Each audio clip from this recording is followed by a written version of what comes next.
right, I'll have Debbie go ahead and start the roll call. Yes, Mayor Lewin-Bogus, Present. Mr. Summers, Mayor Smith, Here. Diane Michaels, Present. Patrick Brown. Here.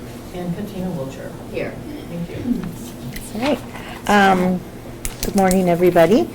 We'll have the approval. Is there a motion to approve the agenda? So moved, Michaels. Second, Smith. Any questions or discussion? All in favor? Aye. Opposed? All right, we'll move on down to, is there any audience participation? All right, down to the minutes. Is there a motion to approve the RPC meeting minutes for May 24th? So moved, Michaels. Okay. Second? Second, Wilcher. All right.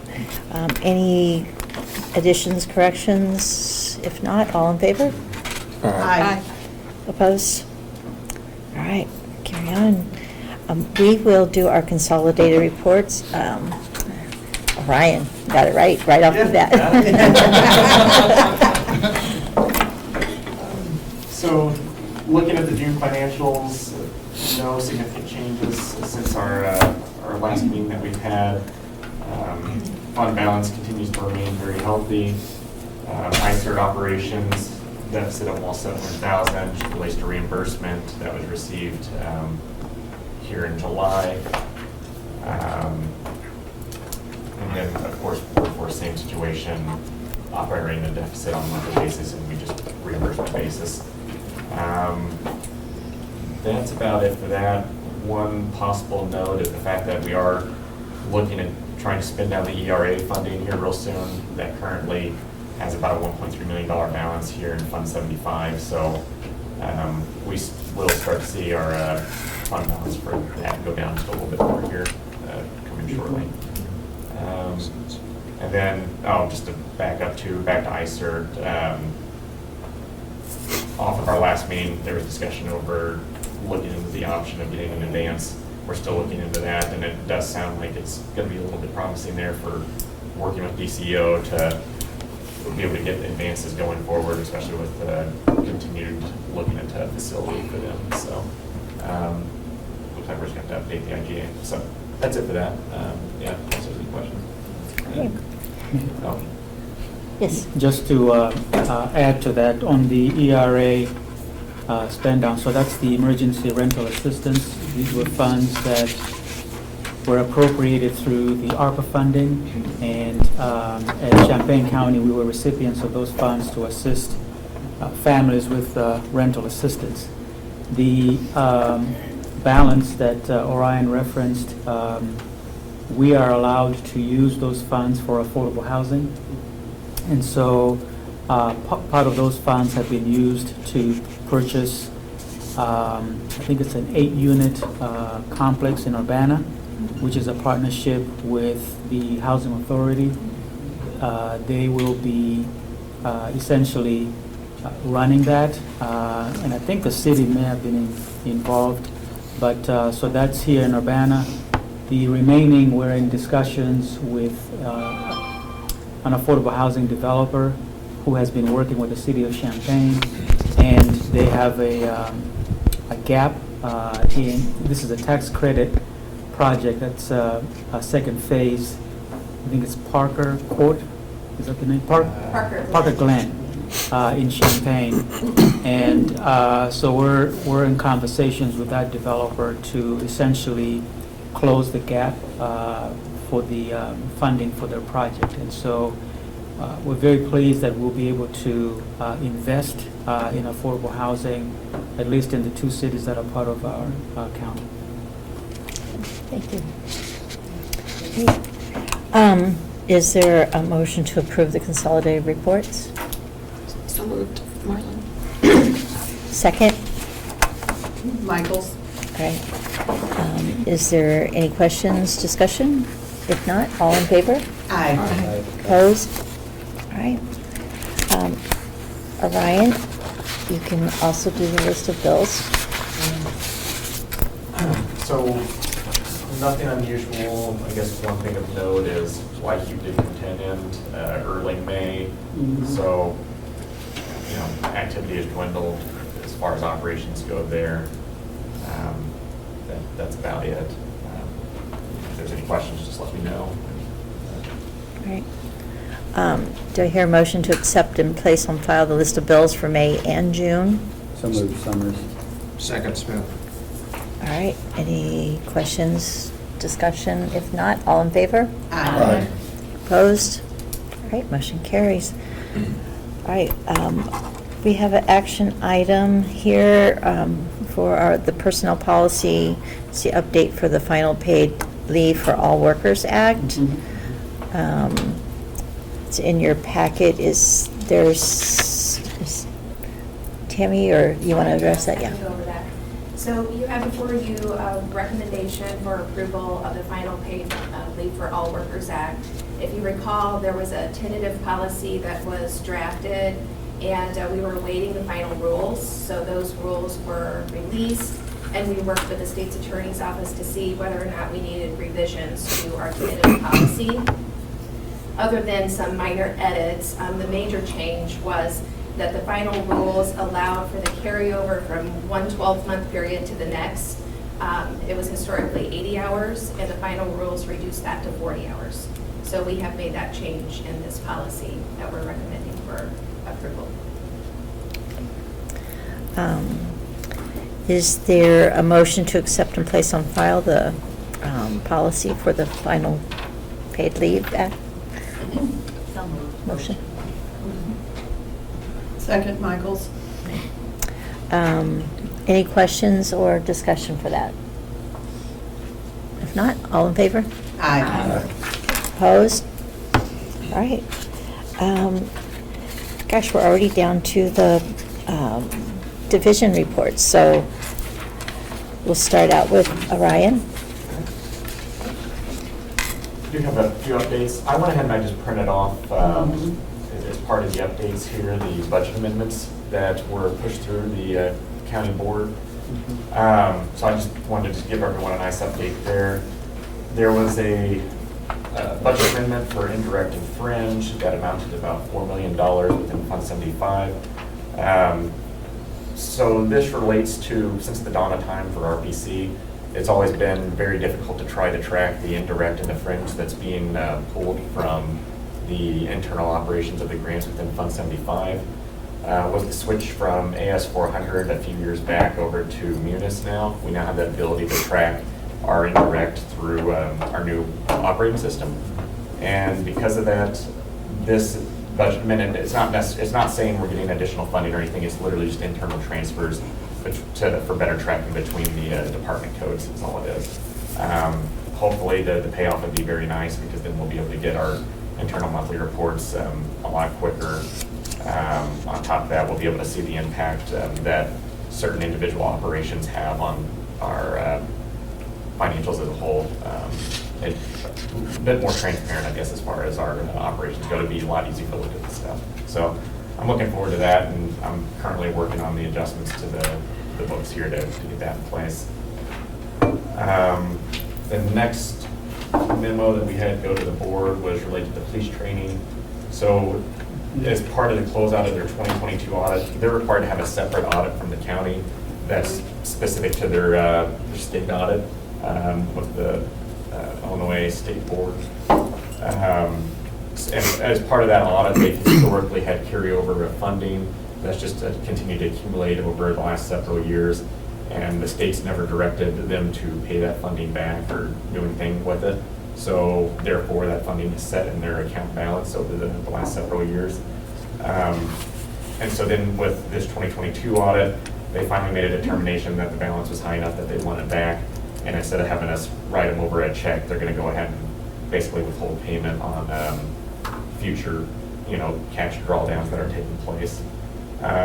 So the combination of that, as well as the movement of the fund over, or historically the police training fund was part of Fund 75. Now it's been moved over to its own separate fund, and that internal transfer that was needed to move the retained balance of that funding to its own separate fund It's created a deficit for the current year for the police training based off the original budget. So really, basically all this budget amendment was just to say, hey, we need approval in order to continue operations for the police training program, is what it is.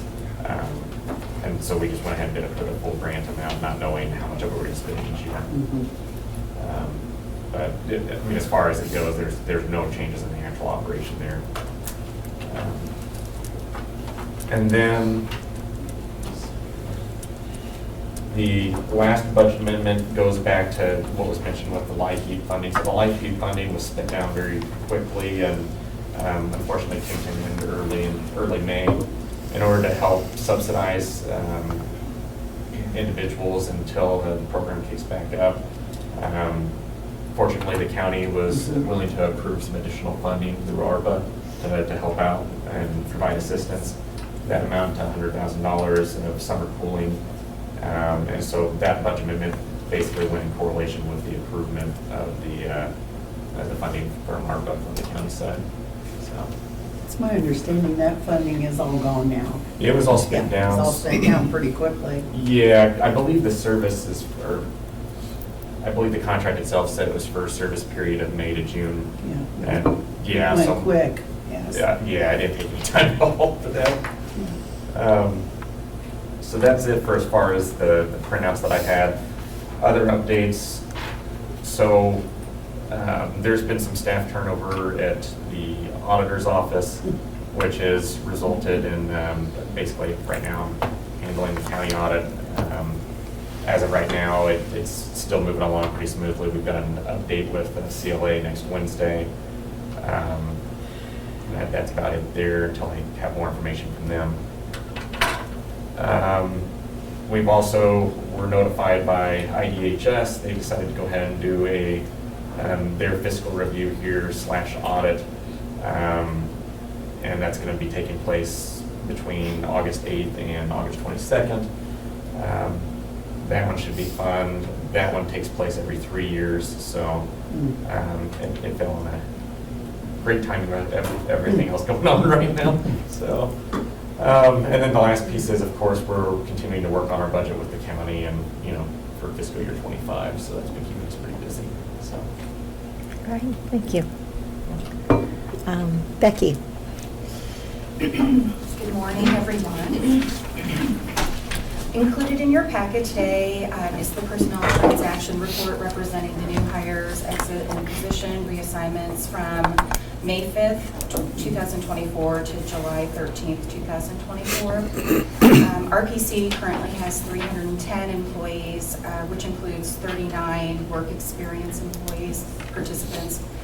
The HR department has been focused on several staffing strategies, as always, to attract, motivate, and retain qualified staff.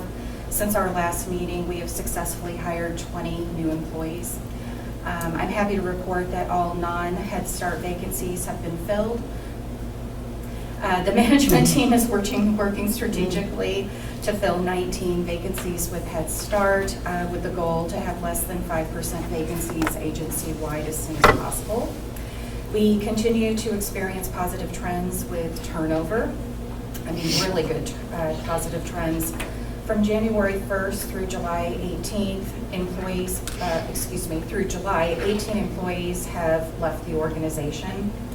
As of July, our turnover rate is 7%, which is unheard of. I don't think we've ever been at that numbers in 13 years. So kudos to everyone. Marima was clapping. Okay. Which would have been welcome. Our team continues to strive to reduce our annual turnover to under 30%, which is absolutely attainable this year. I think we can hit under 20%, which would be phenomenal. The HR team has been working with Head Start leadership, reviewing key performance indicators and developing continuous improvement strategies that impact the early childhood program. We are meeting next week with Head Start management to review our annual self-assessment and identify our strategies for continued success.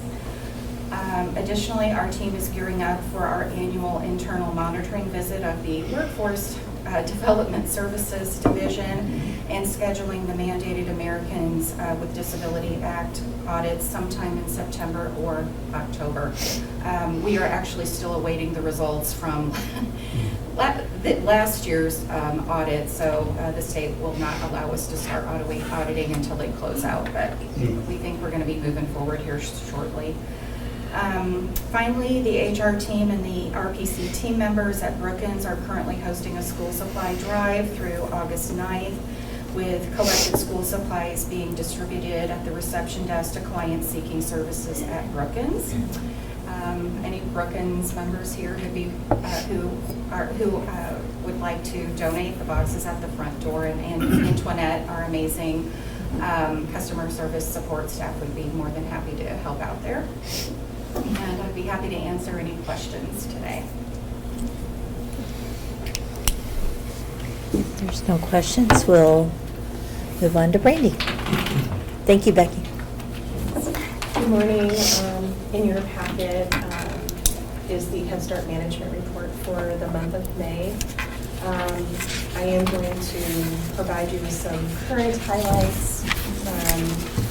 In June, the Head Start program was awarded the Champaign County Mental Health Board grant, which begins July 1st, 2024 and ends June 30th, 2026.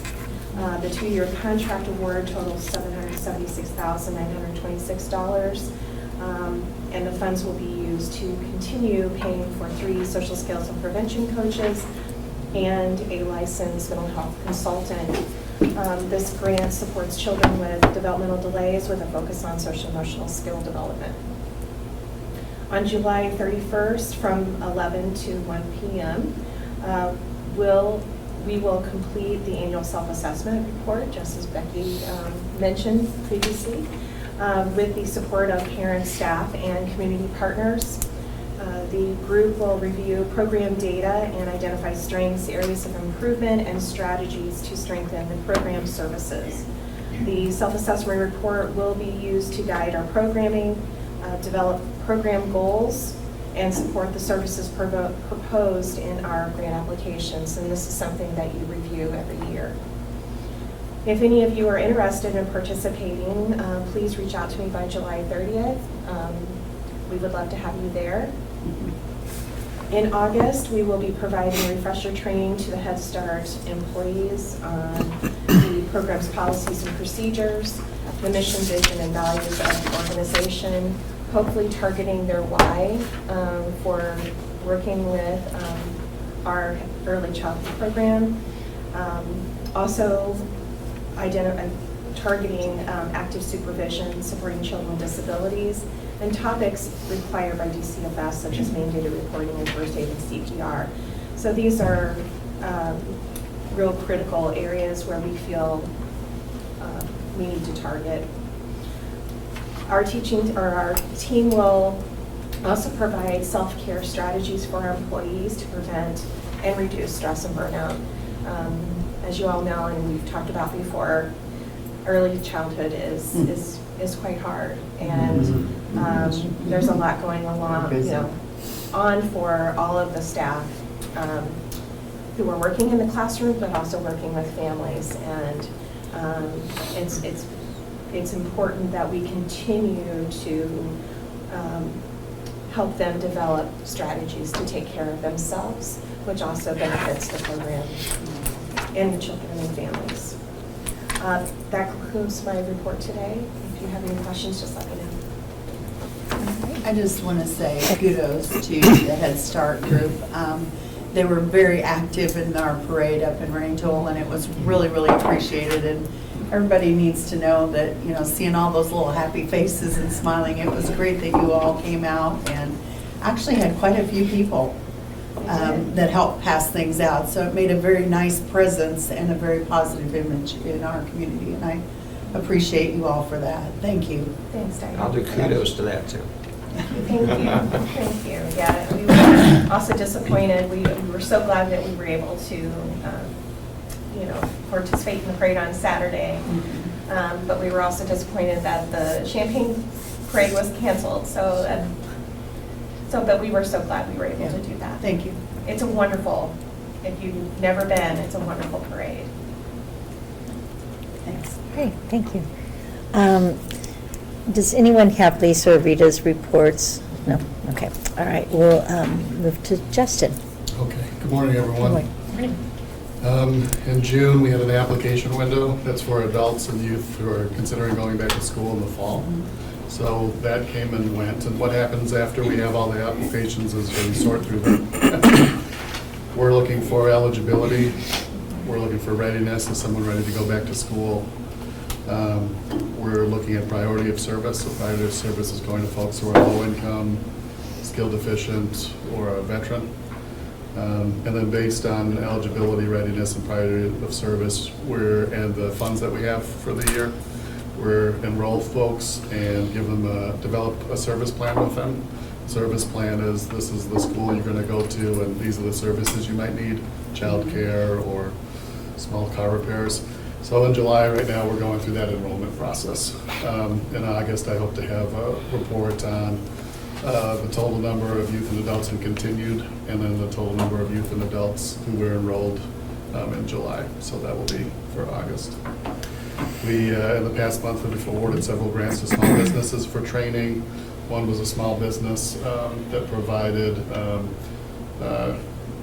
care to customers, and so that was a certification for about 5 folks. And another one was paying tuition for an apprenticeship for a large farm equipment maintenance registered apprenticeship for several folks. So we felt like the registered apprenticeships and the supporting small business, it was good to help them with their training needs. For the University of Illinois Campus Community Compact, we all know that there's a couple work groups for that work, and one of them is workforce development. We've been involved with that work group on and on for the past 4 years. If anyone remembers, last year around October, we took a group up to Michigan to look at best practices for a thriving workforce area. When we came back from that with a Parkland and a UI and a Chamber and some other folks, the thing that people identified as something they wanted to work on was a piloting an industry council. We worked through what that meant, and then UI committed some funds to that for 2 years. We went through a hiring process, and we've hired a coordinator for that job. That person is being trained by me, by IPC, around what an industry council is, how to work with our workforce area, how to work with our board, and how to work with all the partners in workforce development to develop an industry council. More to come on that. We have to decide on, as a work group. That work group is the Chamber, the EDC, Parkland, and RPC, and UI, what sector we're going to focus on. I think we're leaning towards ag tech with the tech hub and with extension, and because it's a UI project. But this is a pilot. What we'd like to do is scale it to other industries, manufacturing and healthcare. So that compact work is going well, which is a good thing. We were just recently awarded another year of the State Apprenticeship Expansion Fund grant. That's a 5-year DOL grant, but you have to apply for it every year. It's SAFE, S-A-E-F, State Apprenticeship Expansion Fund. The SAFE grant asks local workforce areas, of which there's 22 in Illinois, to have an apprenticeship specialist, to get people working together in your ecosystem, to form a business team. So we hired a business specialist. He's been here for the past couple of years. He's doing well. That's a person who works with a business to design and launch a registered apprenticeship with DOL. We worked on the ecosystem to get people to work together. That's been an MOU with Parkland over the past couple of years, and it looks like that MOU is going to be renewed this year, where RPC is overseeing that staff and Parkland is giving them office space, and then we work together on a monthly meeting of how we're approaching apprenticeship expansion. And then the third thing was a business team. We talked about that over the past year, getting folks together to serve businesses as kind of one team. We had a soft launch this past month. We had shared branding, the East Central Illinois business team. We have processes in place. We have a referral system in place. We were the only one out of 10 other local workforce areas that came this far. So the state asked us to do a webinar to show other states how to do this work. And then there's a boot camp for the 11 grantees this year. They asked us to help plan that boot camp. So that's exciting for us to be a part of positive change in our community, but also a leader in the state. Lastly, we submitted a proposal for our area for a grant to do a rural economic development network. that would just be an intentional relationship between us and folks like Iroquois County Economic Development, City of Monticello, the Hyatt County Chamber, folks who want to work in rural economic development. And that's through our workforce board, which is Steve, Summer, and the 4 other counties, Ford, Iroquois, Hyde, and Douglas. When we think about workforce development, we think in terms of counties. And the way that we look at our local workforce area is Champaign is metro, and the other 4 are non-metro or rural. So when we think about rural economic development, we think about those 4 counties, not so much Champaign. But if you feel like there's a city in Champaign that does need to be involved in that network, please say something to Steve or say something to myself, and we can think about how to incorporate you into that too. The proposal is being reviewed right now by DCEO, and maybe I'll have an update next month. That's it. Thank you. Thank you. All right. Anyone have time? Oh, was No, right. that's Paul. That's Tyler's right. not The here. face of Yeah, law. Tyler's not here, so we'll just skip on to Paul then. Is that me? That's Yep, you. you're up. Okay. Thanks. Nice to see everybody. We'll be dropping off in a few minutes for another call that I need to do with the General Accounting Office. So at ICRT, we have just a few items of information to share with you. One, we're still awaiting hearing about one of the DOE grants that we submitted for. It was supposed to have been announced at the end of June. They informed us that it would be announced later. We're not ready to make those announcements yet. So we're awaiting that. Our research team is continuing to get other proposals written and submitted. And we had, in addition to myself, 2 researchers on the research team at a conference earlier this month, including a presentation that went over very well. So we had good representation there among our colleagues. On the training side, we have been rolling out the training for the new audit system that DCO is using for the weatherization program. It's been a major issue or item for DCEO, and so we're delivering now the training to the network in addition to our usual efforts.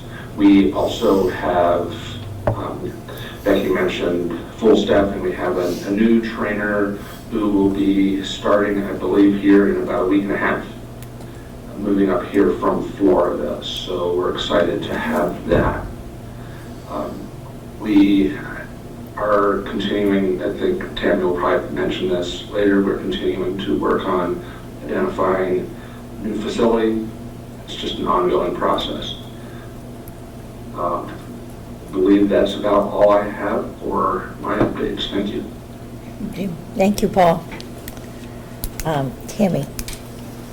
I wanted to give you an update regarding our search for an administrative facility. Through our broker, we have identified a potential facility. We've been there a few times to tour it with our senior management team, with our IT team, and we're in the process right now of doing ADA accessibility and fit analysis for that facility. It is a building that is not on the market.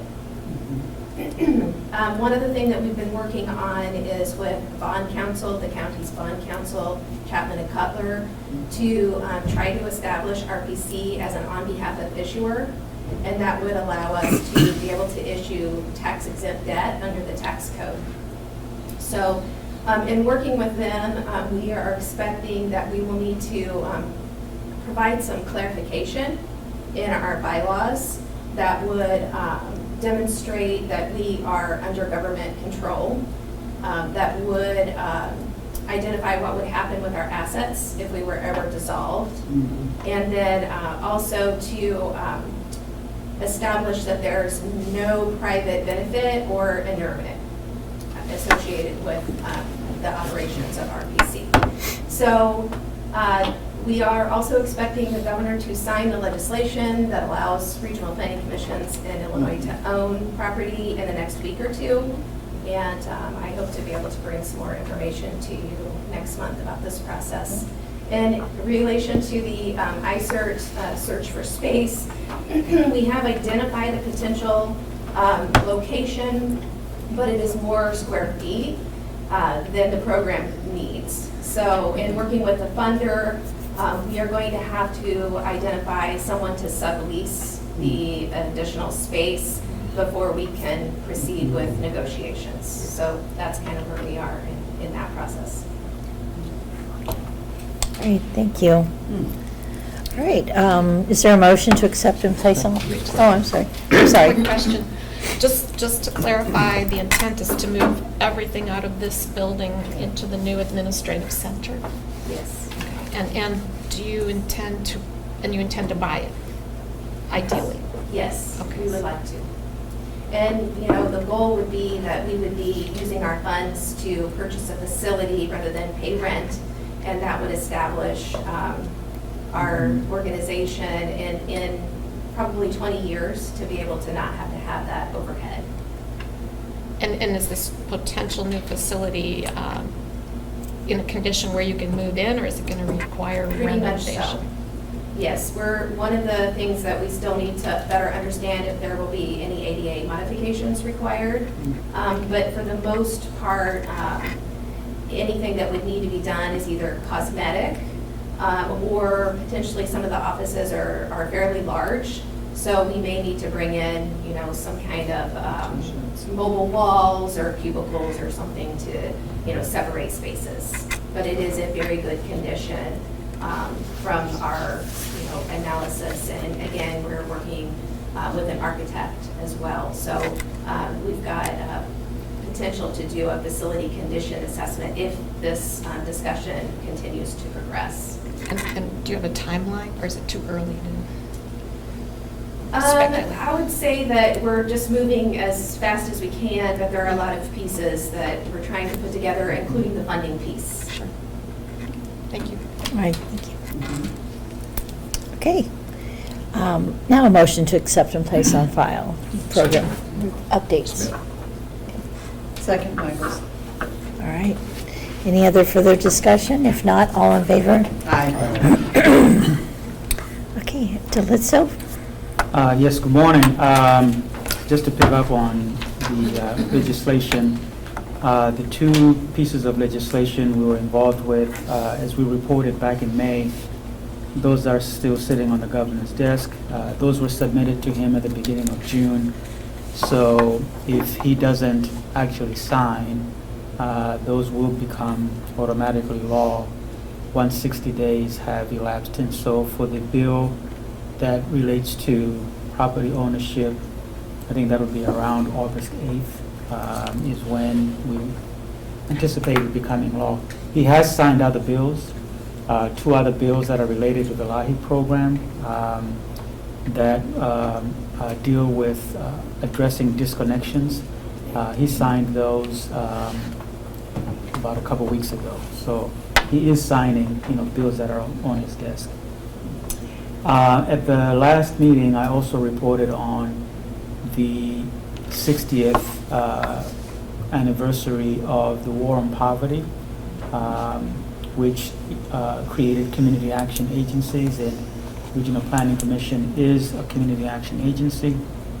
And I will be speaking at the Lyndon Baines Johnson Presidential Library next this coming Wednesday in Austin, Texas, in my capacity as the national chairman for community action on the 60 years of working on poverty through the community action movement.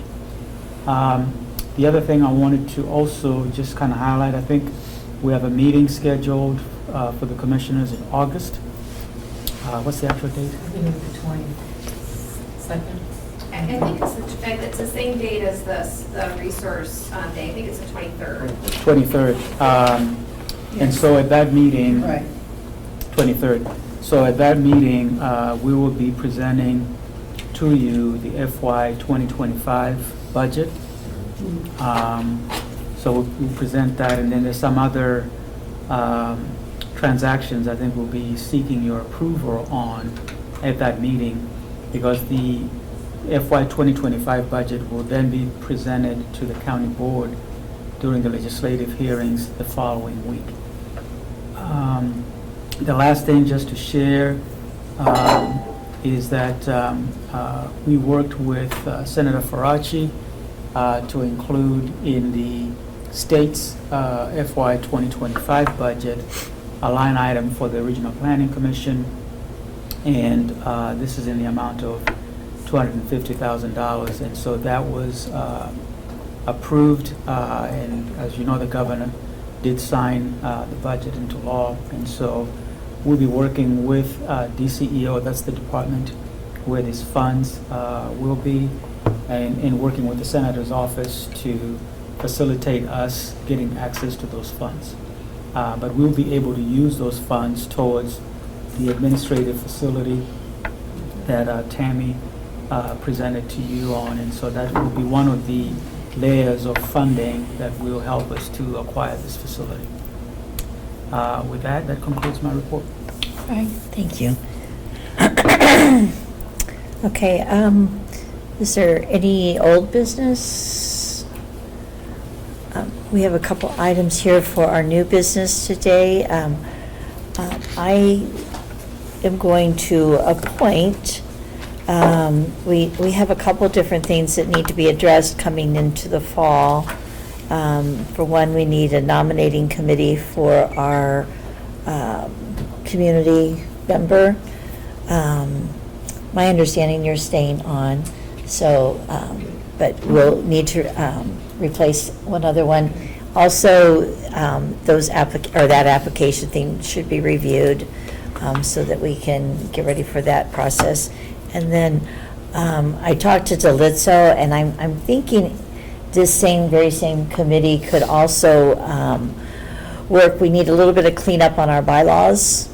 So those, they'll be working with the Council of the Champaign County State's Attorney's Office, but we need to update the RPC bylaws, and then also we have Delizzo's contract will need to be renewed.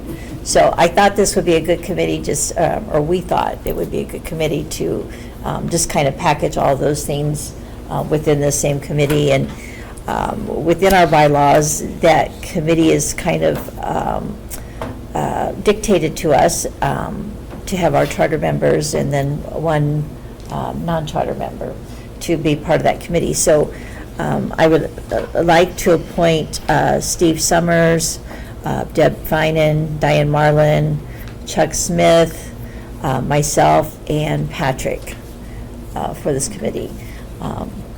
Patrick has had some good experience in some past workings with some of that. So anyway, do we need make a motion or anything on that committee, or just make the formal appointment, or? I don't think so. No. So anyway, I will be working with Delizzo, but we'll probably try to get at least one meeting pulled together, maybe later in August, so that we can kind of get started for things to happen in the fall. So anyway, that's all I have for new business. Is there a motion to adjourn? So moved, Michaels. Second. All right, all in favor? Aye. All opposed? All right, thank you. Have a good weekend.